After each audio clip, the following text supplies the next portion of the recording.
Según su concepto, esas líneas no solo le permiten a Petro citar a una constituyente, sino que lo obligan. Hace unas horas me comuniqué con Humberto de la Calle, quien desmiente a Leiva. Le hubiera concedido la Asamblea Constituyente al M-19, que era una guerrilla infinitamente menor en términos militares y políticos que las FARC que estaban negociando con Santos. Columna de Daniel Coronel. Si les parece, les pido el momento para leer la columna, porque trata justamente de estos temas y de algo que parece inspirarlos, que se llama El Parrafito. La noche del viernes que acaba de pasar, hablé largamente con el presidente Gustavo Petro. Fue durante la entrevista que le hice junto con Federico Gómez Lara, director de Cambio, para la portada de esta edición. Buena parte de la conversación se centró en la posibilidad de la convocatoria de una asamblea constituyente por mecanismos distintos a los establecidos en la Constitución Nacional. Aunque el presidente nos dijo reiteradamente que no buscará la reelección, al contrario de lo que vienen anunciando algunos de sus alfiles, hay una zona gris que tiene que ver con la interpretación de un párrafo que está en los acuerdos de paz con las FARC.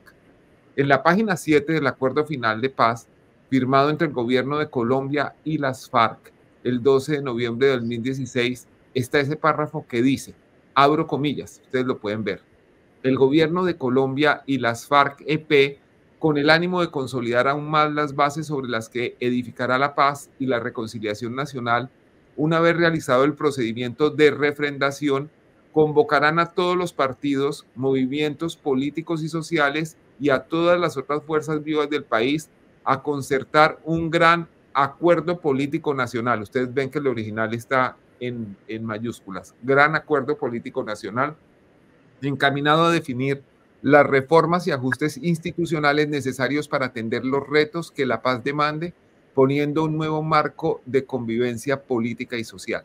Cierra comillas. ¿Dónde dice Asamblea Constituyente? ¿De dónde sacan que a partir de esa declaración se puede citar por decreto una constituyente? Todo parece surgir de una interpretación un tanto forzada que hace el excanciller Álvaro Leiva del Parrafito. Según su concepto, esas líneas no solo le permiten a Petro citar a una constituyente, sino que lo obligan. Sergio Jaramillo, alto comisionado de paz durante la negociación y firma del acuerdo, tiene una visión totalmente distinta. Ayer hablé con él sobre eso. El párrafo, según me lo dijo, no sirve para citar constituyente alguna y llegó a la parte introductoria del texto por cuenta del propio Leiva. Es más, Jaramillo tiene esta foto de la sesión en la que se discutió ese texto. El ex canciller Leiva asegura que en ese momento Humberto de la Calle, jefe del equipo negociador del gobierno, afirmó, abro comillas, eso es una constituyente, y que a pesar de eso se quedó en el texto. Hace unas horas me comuniqué con Humberto de la Calle, quien desmiente a Leiva. Abro comillas, esta es la declaración de la Calle, refiriéndose a Leiva. Insiste en forma maliciosa en interpretar un párrafo sobre un hipotético acuerdo nacional como un pacto sobre una constituyente. Esa interpretación es falsa. Acude a la mentira de decir que yo deslicé en la constituyente algo que rechacé incluso de manera pública. ¿Cómo será de mentiroso que me pone a ordenar el ataque a Casa Verde el 9 de diciembre de 1990? Yo era un particular, no era ministro. Cierro comillas.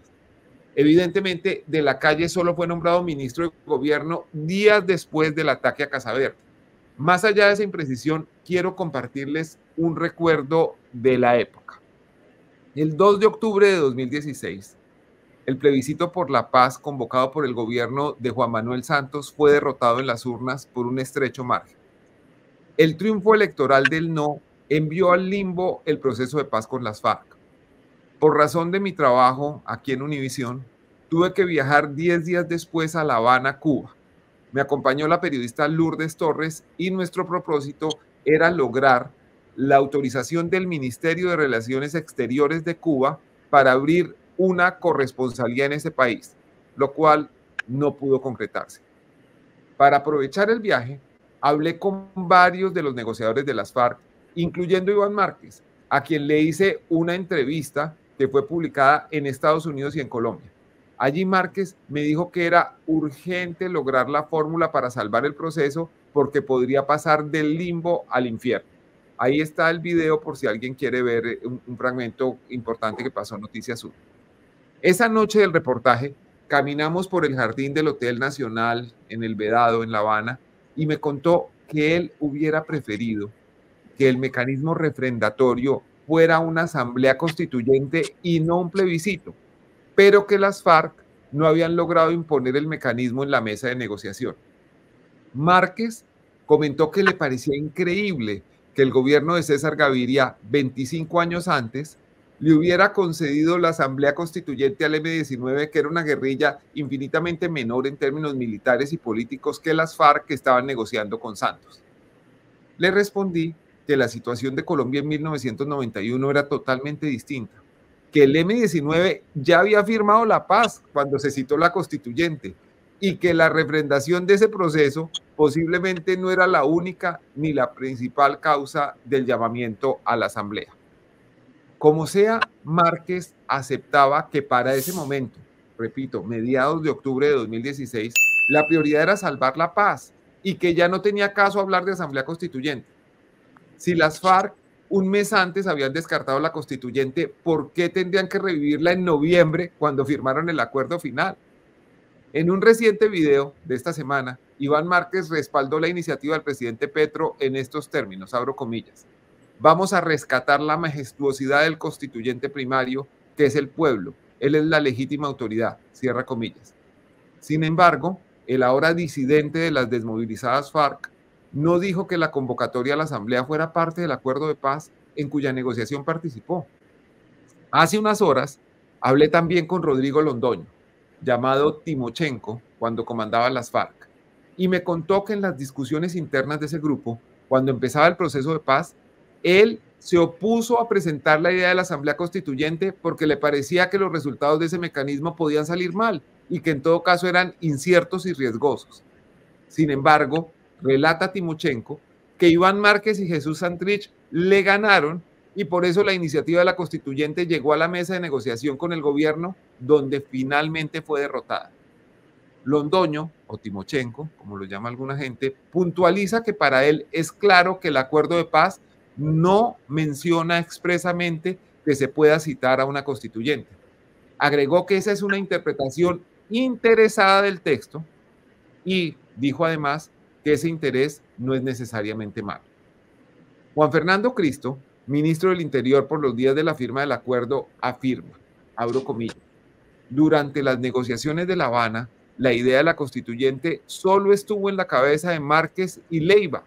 La instrucción de Santos fue clara: la posibilidad de una constituyente no se discute. Cierro comillas. Hace unas horas le pedí también al expresidente Juan Manuel Santos su impresión sobre las recientes afirmaciones del ex canciller Álvaro Leiva en el sentido de que le habían metido un gol y que firmó el acuerdo sin leer. Santos respondió con un anuncio que tal vez se vuelva noticia en los próximos días. Abro comillas: la teoría de que el acuerdo de paz sirve para convocar una constituyente no tiene ni pies ni cabeza. Y que Petro está obligado, mucho menos. Eso queda muy claro en una carta que ya se le envió al secretario general y al Consejo de Seguridad. Cierro comillas. Para que la interpretación de Álvaro Leiva fuera acertada, tendrían que estar equivocados el presidente de la República de la época y el máximo jefe del grupo guerrillero con el que firmó el acuerdo de paz, además de todos los delegados del gobierno que participaron en la negociación. Hace unos meses, el mismo Álvaro Leiva, siendo canciller, sostenía que no tenía que cumplir con la ley de contratación en el caso de los pasaportes porque él obedecía lo establecido en la Constitución de 1991 que personalmente había redactado y que lo facultaba a saltarse las normas cuando en su interpretación no se adecuaran a la Carta. El superdotado constituyente de otrora terminó suspendido del cargo y discretamente removido un tiempo después. Esa es la columna.